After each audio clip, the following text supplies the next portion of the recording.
بلکہ کسی نے ایک فقرہ ٹویٹر پر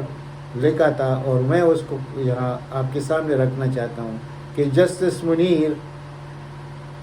اس وقت دعائیں دے رہے ہوں گے جسٹس قاضی فائز عیسیٰ صاحب کو کہ میں بھولنے لگ گیا ہوں عوام کے ذہنوں سے، جو میں تقریباً 1952 سے میں لوگوں کے زبانوں پہ رہا کہ جسٹس منیر نے کیا، جسٹس منیر نے کیا، تو اب میں شاید گم ہو چکا ہوں اور اب آپ سامنے آ چکے ہیں، تو میں آپ کو دعا دیتا ہوں کہ جو کردار آپ نے ادا کیا اتنا تو میں نے بھی نہیں کیا تھا، تو وہ آپ کو دعائیں دیتے ہیں جناب چیف جسٹس صاحب۔ اور یہی چیز میں کہوں گا جناب چیف جسٹس اسلام آباد ہائی کورٹ کے لیے کہ آپ تو پورے ہائی کورٹ کو بھیج دیتے ہیں ایک مجرم کے آنے پر اس کے بایو میٹرک کے لیے، یعنی ایک قسم کے سرنڈر کر دیتی ہے اسلام آباد ہائی کورٹ آپ کے حکم پر۔ یہ سب عوام دیکھ رہے تھے، اب بھی دیکھ رہے ہیں، اور اب جو پروگرام ہے وہ بھی ہمیں معلوم ہے کہ سلمان اکرم راجہ صاحب جو پی ٹی آئی کے کینڈیڈیٹ بھی ہے اور پی ٹی آئی کے ٹکٹ ہولڈر بھی ہے، وہ لاہور ہائی کورٹ میں گئے ہیں اور جسٹس باقر نجوی کے سرپرستی میں بینچ بن گیا ہے اس نقطے پر کہ یہ کینڈیڈیٹ آزاد کیوں ہے۔ اس لیے کہ پارٹی تو رجسٹر ہے، پارٹی موجود ہے، تو نشان تو آپ لوگوں نے لے لیا، لیکن پارٹی تو موجود ہے، تو آپ آزاد ہمیں کیوں کہہ رہے؟ یہ کیس اٹھایا گیا ہے لاہور ہائی کورٹ میں۔ انشاءاللہ امید ہے کہ لاہور ہائی کورٹ سے پی ٹی آئی کو اپنا حق مل جائے گا، یہ آزاد نہیں رہیں گے، پی ٹی آئی کی امیدوار رہیں گے، لیکن آگے مورچے میں جو سپریم کورٹ کا ایک مورچہ ہے وہاں پر جو ہمارے چیف جسٹس صاحب بیٹھے ہیں وہ اس انتظار میں ہوں گے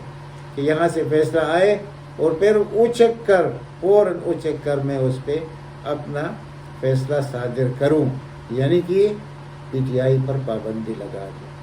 یہ سب کچھ آپ کر رہے ہیں جناب، اور سب کچھ دنیا دیکھ رہی ہے، تو اب آپ خود سوچئے کہ یہ 20 کروڑ عوام کے ساتھ آپ کیا کرنا چاہتے ہیں، اور اس کے انجام میں پاکستان کا انجام پھر کیا ہوگا، یہ آپ خود سوچئے۔ آپ سے زیادہ یعنی جاندیدہ کون ہو سکتا ہے؟ آپ تو ڈائریکٹ بلوچستان ہائی کورٹ کی چیف جسٹس بنے، اتنی قابلیت تھی، پھر آپ سپریم کورٹ کی چیف جسٹس ہیں آج، تو آپ سے زیادہ کون اس نقصان کو سمجھ سکتا ہے کہ اس سے صرف عوام کا نقصان نہیں، پاکستان کا کتنا بڑا نقصان ہوگا۔ تو بہرحال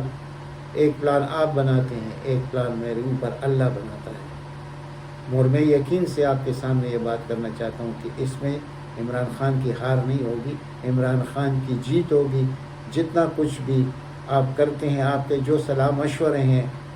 الیکشن کمیشن کے ساتھ اس مسئلے پر کہ فارن فنڈنگ کیس میں پابندی لگائی جائے گی، یہ سارے ہمیں معلوم ہے اور یہ سب آپ کر گزریں گے، لیکن پھر بھی جیت عمران خان کی ہوگی۔ دلوں نے 20 کروڑ عوام کے دلوں نے اس کو تسلیم کر لیا، آپ کیسے مائنس کر سکتے؟ آپ نہیں کر سکتے۔ اب آپ جناب میری دوسری جو موضوع ہے وہ ہے جو حلف لیے جانے تھے، اسی دن پہلے دن جن کو کینڈیڈیٹ بنایا گیا اسی وقت ان سے حلف لینا چاہیے تھا۔ وہ صوبائی پی ٹی آئی کے کینڈیڈیٹ یا قومی اسمبلی کے سب سے حلف لیا جاتا قرآن پر، کہ مسلمان کے لیے قرآن سے بڑھ کر کوئی چیز نہیں ہو سکتی، تو قرآن پر حلف لیا جاتا۔ تو کل راجہ ریاض جیسے لوگوں کا سامنا نہ کرنا پڑتا ہے عمران خان کو یا پی ٹی آئی کو۔ تو اب جو باقی دن ہیں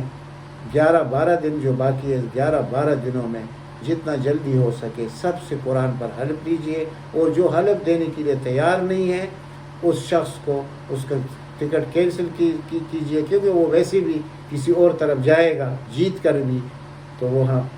جیت کر بھی شکست دینے کی کوشش کرے گا پی ٹی آئی کو۔ تو حلف یہ سب سے پہلا چیز ہے کہ حلف لیا جانا چاہیے۔ عوام کا یہ مطالبہ ہے، پورے پاکستان کا یہ مطالبہ ہے، 20 کروڑ عوام کا مطالبہ ہے کہ یہ جتنے کینڈیڈیٹ ہیں پی ٹی آئی کے ان سب سے حلف لیا جائے، اور انشاءاللہ یہ چند دنوں میں یہ پروسیس مکمل ہو جائے گا، اور جو کال دی گئی ہے اتوار کے دن عمران خان کی طرف سے کہ عوام نکل آئے، تو انشاءاللہ یہ انہوں نے دفعہ 144 بھی لگا دیا ہے، لیکن پھر بھی میں دیکھتا ہوں کہ عوام کیا کرتے ہیں، عوام 8 فروری کا انتظار کر رہے ہیں، اور 8 فروری کو اس ملک میں کچھ بھی ہو سکتا ہے۔ تو اس لیے میرے جتنی سب چیزوں کا خلاصہ یہی ہے کہ خدا کے لیے پورا اسٹیبلشمنٹ کا مطلب صرف ہم غلط مطلب میں لیتے ہیں لوگ۔ اسٹیبلش میں جوڈیشری بھی آتی ہے، میڈیا بھی آتا ہے، بیوروکریسی بھی آتی ہے، آرمی بھی آتی ہے۔ سب کو اس وقت مل بیٹھ کر سوچنا چاہیے کہ اس دن اگر وہ کچھ ہوا جو دنیا توقع رکھتی ہے، پھر اس ملک کا کیا حال ہوگا، اور جو لوگ کرتے ہیں وہ اللہ کو کیا جواب دیں گے۔ اب تک اتنا ہی، انشاءاللہ ملتے اگلی ولاگ میں۔ اگر ہو سکے تو اس کو زیادہ سے زیادہ شیئر کیجیے۔ اللہ والسلام۔